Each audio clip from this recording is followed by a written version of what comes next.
विमाता। स्त्री की मृत्यु के 3 ही मास बाद पुनर्विवाह करना मृतात्मा के साथ ऐसा अन्याय और उसकी आत्मा पर ऐसा आघात है जो कदापि क्षम्य नहीं हो सकता।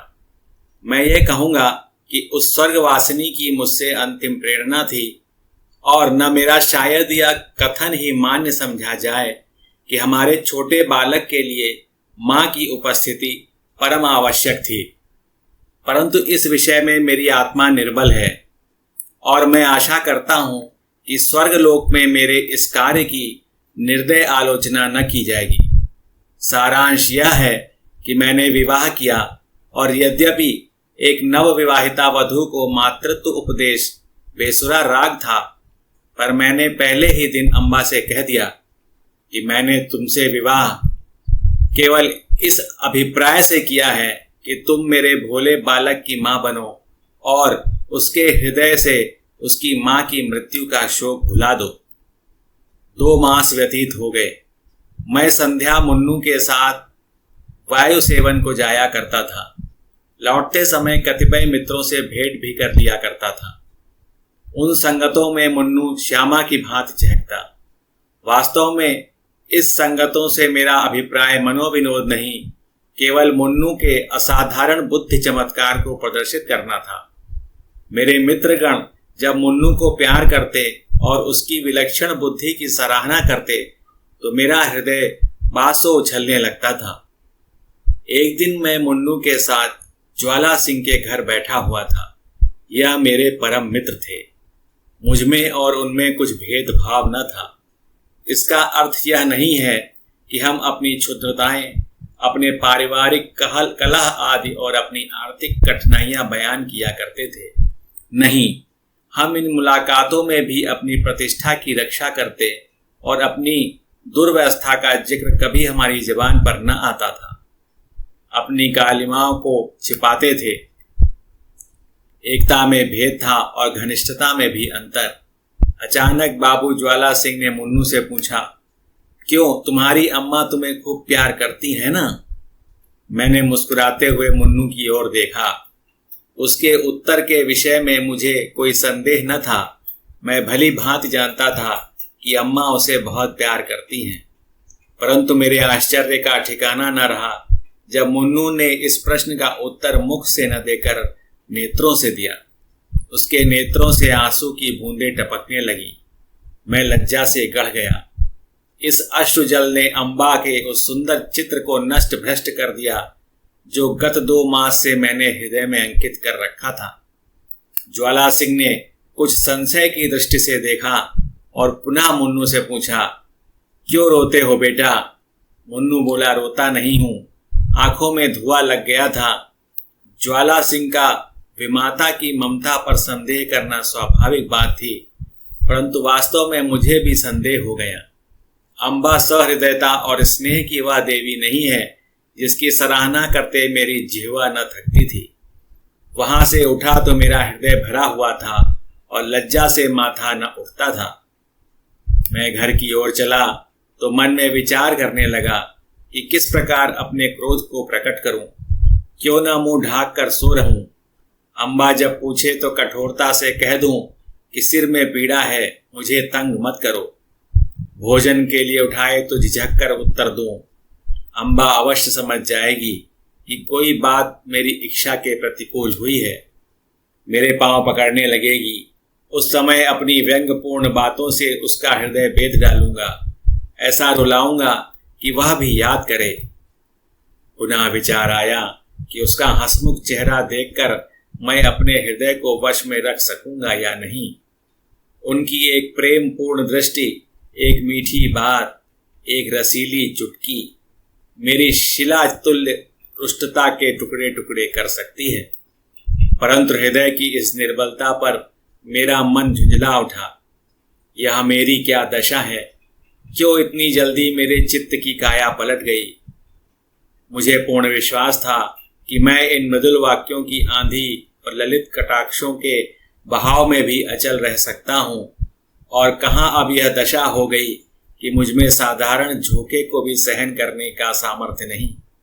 इन विचारों से हृदय में कुछ दृढ़ता आई। तिस पर क्रोध की लगाम पग पग पर ढीली होती जाती थी। अंत में मैंने हृदय को बहुत दबाया और बनावटी क्रोध का भाव धारण किया।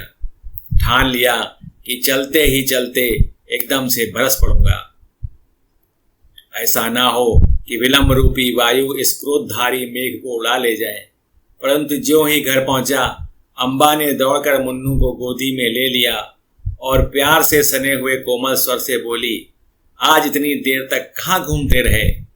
चलो देखो, मैंने तुम्हारे लिए कैसी अच्छी अच्छी फुलौड़ियाँ बनाई हैं। मेरा कृत्रिम क्रोध एक क्षण में उड़ गया। मैंने विचार किया, इस देवी पर क्रोध करना भारी अत्याचार है। मुन्नू अबोध बालक है, संभव है कि वह अपनी माँ का स्मरण कर रो पड़ा हो। अम्बा इसके लिए दोषी नहीं ठहराई जा सकती। हमारे मनोभाव पूर्ण विचारों के अधीन नहीं होते। हम उनको प्रकट करने के निमित्त कैसे कैसे शब्द गढ़ते हैं, परंतु समय पर शब्द हमें धोखा दे जाते हैं और वे ही भावनाएं स्वाभाविक रूप से प्रकट होती हैं। मैंने अम्बा को ना तो कोई व्यंग्यपूर्ण बातें ही कहीं और ना क्रोधित मुंह ढाक कर सोया ही, बल्कि अत्यंत कोमल स्वर में बोला, मुन्नू ने आज मुझे अत्यंत लज्जित किया।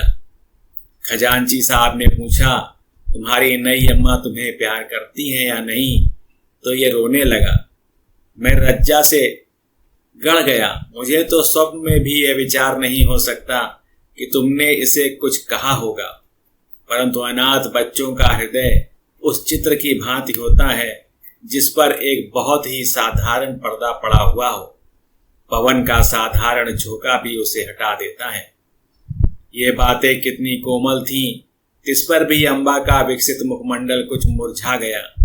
वह सजल नेत्र होकर बोली, इस बात का विचार तो मैंने यथासाध्य पहले ही दिन से रखा है, परंतु यह असंभव है कि मैं मुन्नू के हृदय से माँ का शोक मिटा दूं।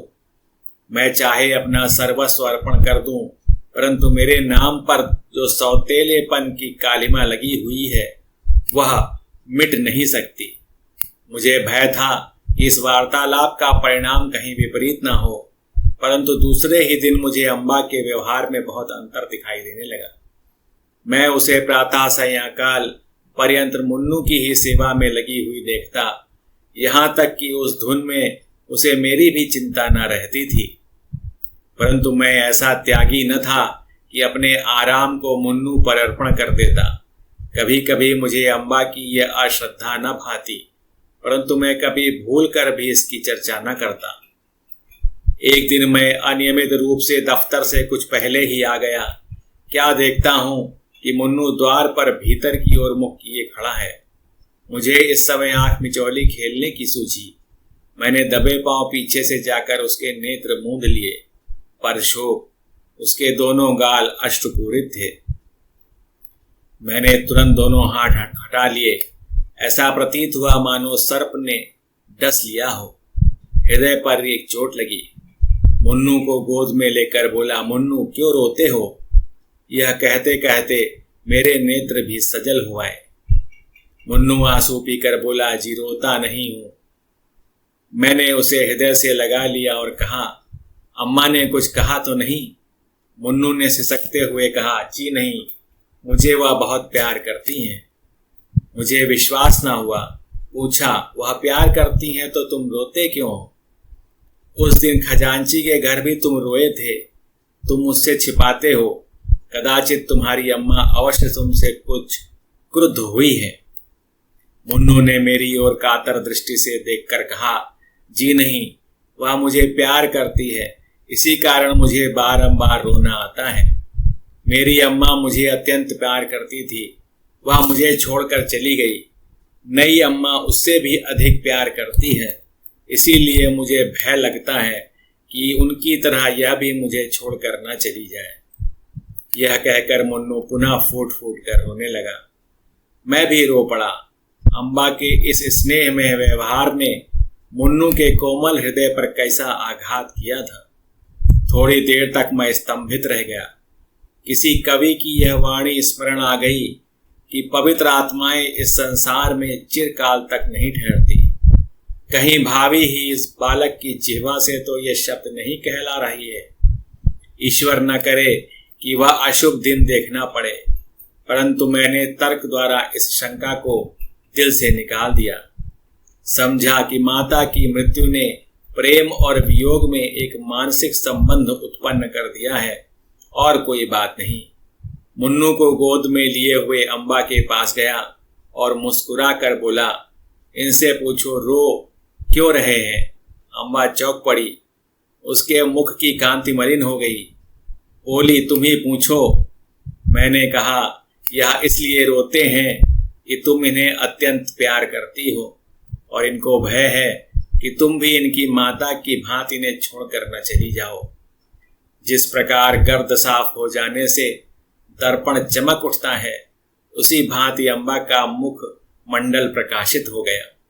उसने मुन्नू को मेरी गोद से छीन लिया और कदाचित यह प्रथम अवसर था कि उसने ममतापूर्ण स्नेह से मुन्नू के पांव का चुंबन किया।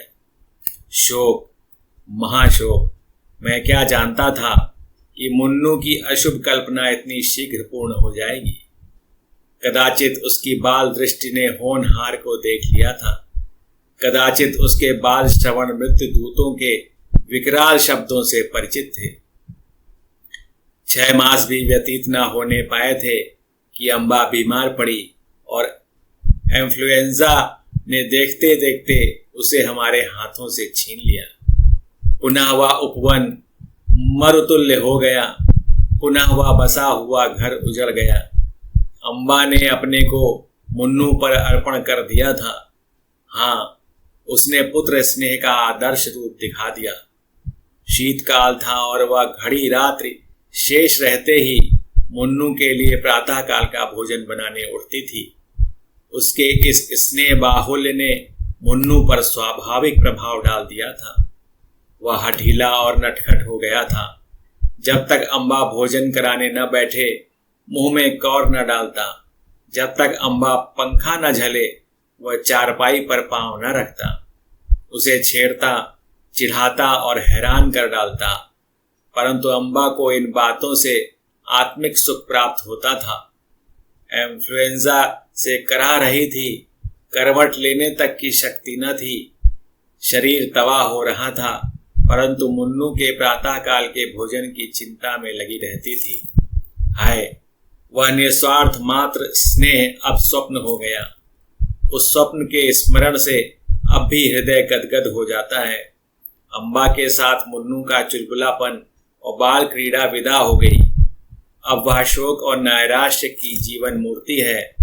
वह अब नहीं रोता। ऐसा पदार्थ होकर अब उसे कोई खटका, कोई भय नहीं रह गया।